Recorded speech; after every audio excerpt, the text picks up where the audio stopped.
नमस्कार मित्रों, जय श्री राम। मैं विनोद लक्ष्मी नारायण शुक्ला, अध्यक्ष पूर्वांचल जन कल्याण संस्थान। मित्रों, आप लोग देख रहे हैं लोकमंच टीवी और आज हम चर्चा करेंगे मित्रों अपने देश के कुछ विषयों पर, अपने समाज के कुछ विषयों पर। हमारा देश मित्रों दो पद्धतियों से चलता है, एक कृषि और एक ऋषि। कृषि का काम किसान करते हैं। किसान अपना अथक परिश्रम, जीत कमर तोड़ मेहनत से अन्न पैदा करते हैं। अन्न जीवन का आधार है, मनुष्यों के लिए भी, पशुओं के लिए भी और देवताओं के लिए भी अन्न जीवन का आधार है। और हमारे किसान इस जीवन के जो चक्र को चलाने के लिए अन्न पैदा करते हैं और वही अन्न बाजारों में आता है तो लोग खरीद कर खाते हैं, खेतों में पैदा होता है तो अपने घर से खाते हैं, लेकिन खाते अन्न ही है। आज हमारे किसान आंदोलित हैं, उनको तकलीफ है और जो तकलीफ है वो सरकार का धर्म है कि उनके तकलीफ को दूर करे। अब सरकार और किसान के बीच में कहाँ त्रुटि है ये देखना सरकार की जिम्मेदारी है और किसानों की भी जिम्मेदारी है कि सरकार को उतना ही दबा सकते हैं जितना कि जरूरी हो। अगर सरकार ने कोई कानून बनाया है तो कुछ सोच समझकर ही बनाया होगा। अगर सरकार एमएसपी की गारंटी देती है तो बनाने दो कानून, उससे आपको कोई फर्क नहीं पड़ता। सिर्फ एमएसपी की गारंटी चाहिए, वो भी कानूनन। अगर सरकार एमएसपी के गारंटी कानून आपको बना के देती है तो कोई तकलीफ नहीं होनी चाहिए, क्योंकि आपको एमएसपी का पैसा मिल रहा है तो फिर तकलीफ की बात ही नहीं है। दूसरा हमारा जो संचालन की गतिविधि हमारे समाज की वो ऋषि परंपरा है। ऋषि परंपरा का क्या काम है कि भगवत भजन, पूजन, शिक्षा, दीक्षा, ये काम हमारी ऋषि परंपरा करती है। क्योंकि लोगों में संस्कार भरने का काम, पूजा पाठ में काम, पूजा पाठ का जो स्वरूप है वो ऋषियों से ही पैदा होता है। दूसरी बात, समाज को शिक्षित करने का भी काम ऋषि परंपरा से ही चलता आ रहा है। क्योंकि आज हमारे यहाँ जगह जगह स्कूल खुल गए हैं, आधुनिक शिक्षा प्रणालियाँ घुस गई हैं उसमें, और आधुनिक शिक्षा प्रणालियाँ हमारी संस्कृति का विनाश कर रही हैं, हमारे संस्कारों का नाश कर रही हैं, मेरा ऐसा मानना है। तो कमी आज दोनों तरफ आ गई है। हमारे कृषि भी खतरे में है और ऋषि भी खतरे में है, ऋषि परंपरा भी हमारे यहाँ खतरे में है। इस बात को आप लोग मान लीजिए, क्योंकि जब शिक्षा वो मान्य है, वो पूजनीय शिक्षा है जिससे कि संस्कार पैदा हो, लेकिन आज की शिक्षा संस्कार नहीं पैदा कर पा रही है। लोगों के अंदर भेदभाव पैदा कर रही है आज की शिक्षा प्रणाली। और दूसरी बात यह है कि लोगों के अंदर एक अहंकार पैदा, शिक्षा का मतलब होता है मित्रों, पहले हम लोग पढ़ते थे जब, तो कहा जब वो शिक्षा में श्लोक आता था कि विद्या ददाति विनयम, विनयम ददाति पात्रता, पात्रत्वात् धर्माप्नोति, धनात् धर्म ततः सुखम। विद्या से विनय प्राप्त होता है, विद्या ददाति विनयम, विद्या से विनय प्राप्त होता है। और विनय मतलब शीलता से विनय से पात्रता मिलती है। आदमी का एक पद मिलता है, पात्रता मतलब पद मिलता है, और पात्रता से धन की प्राप्ति होती है, धन से धर्म की प्राप्ति होती है, और उसके बाद इन सभी चीज़ों को इकट्ठा करने के बाद सुख की प्राप्ति होती है। लेकिन हमारी शिक्षा प्रणाली से न तो विद्या से विनय मिल रहा है और न तो विनय से किसी की पात्रता मिल रही है और न तो पात्रता से किसी को धन मिल रहा है। आजकल जो घूसखोरी का ज़माना चल रहा है, जो पैसा देगा उसकी पोस्टिंग होगी, और जो ऊंचे पद पे पहुंच गया वो नीचे वाले को आदमी समझता ही नहीं है। वो तो समझता है कि बस ये तो जानवर है, मतलब उनके अंदर का ज्ञान खत्म हो गया है। तो शिक्षा वही है जो ज्ञान से भर दे, लेकिन आजकल की शिक्षा प्रणाली ये आधुनिक शिक्षा से ज्ञान का आभास हो रहा है और ज्ञान परिपूर्ण नहीं हो पा रहा है। तो ये दोनों परंपराएं जो है हमारे देश के संचालन में अहम भूमिका निभाती थी और आज ये दोनों खतरे में हैं। इसके लिए आप लोग कुछ भी करिए, लेकिन इन दोनों को बचाना है। कैसे बचाना है ये सोचना हम सबका काम है।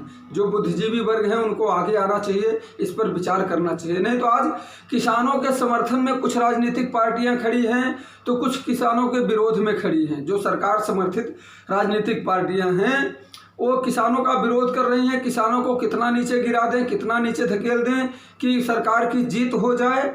और कुछ जो विपक्षी राजनीतिक पार्टियां हैं, जो विपक्षी समर्थित राजनीतिक पार्टियां हैं, वो किसानों को मोहरा बना करके कि इनको कितना आगे किया जाए कि सरकार का नाम खराब हो और हम आगे आए। कोई अपनी डूबती नाव बचाने के चक्कर में है तो कोई अपनी बहती नाव बचाने के चक्कर में है। दोनों अपने नाव को ही बचा रहे हैं। लेकिन मित्रों, इस बीच में पिसा जा रहा है तो हमारा किसान।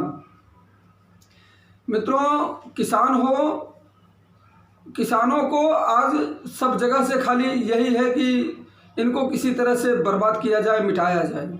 ऐसी ही स्थिति चल रही है। हमारे यहाँ गायों की रक्षा, उत्तर प्रदेश की स्थिति मैं बता रहा हूँ मित्रों। गायों को बचाने के लिए सरकार ने पहल किया। गाय कटनी नहीं चाहिए, क्योंकि जो कानूनी या जो सरकारी मान्यता प्राप्त शेल्टर हाउस हैं वहाँ पे गायें कट रही हैं सो अलग बात है। लेकिन जो जगह जगह बूचड़ खाने बने थे, गाय कट रही थी, उनको बंद कर दिया सरकार ने। यह सराहनीय काम है कि गायों की सुरक्षा होनी चाहिए।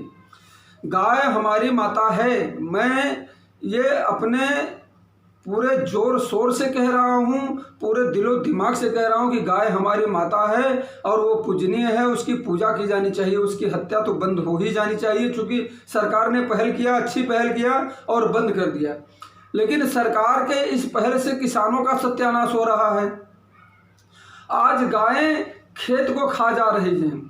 किसान रात दिन सिर्फ अपने खेत को सुरक्षित बचाने में लगा हुआ है कि किस तरह से इन छुट्टा पशुओं से अपने खेत को बचाया जाए, अन्न को बचाया जाए, अपनी उपज को बचाया जाए।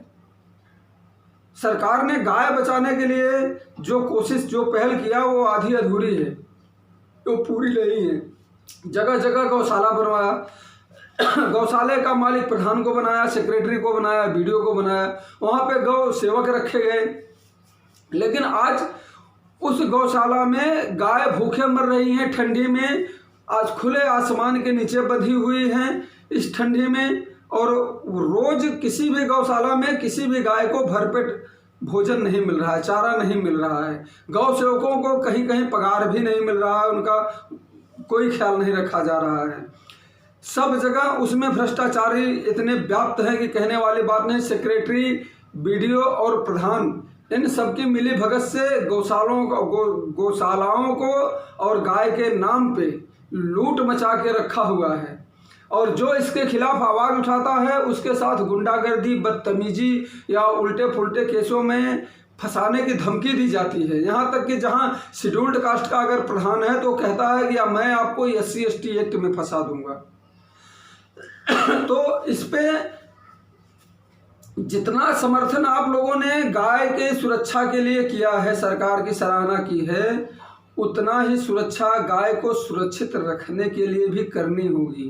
उतना ही मेहनत आप लोगों को करना होगा, उतना ही आवाज़ उठाना होगा कि गाय केवल गौशाला तक पहुंचाने तक ही जिम्मेदारी नहीं है, गाय वहां सुरक्षित रहनी भी चाहिए, ये भी जिम्मेदारी है। और ये सबकी जिम्मेदारी है, क्योंकि सरकारी पैसा जो आता है वो सबके दिए हुए टैक्स से आता है। और हर आदमी, हमारे देश का हर आदमी 24 घंटे टैक्स देता रहता है। 24 घंटे, 1 मिनट के लिए भी टैक्स बंद नहीं होता। 24 घंटे टैक्स देता है हमारे देश का आदमी।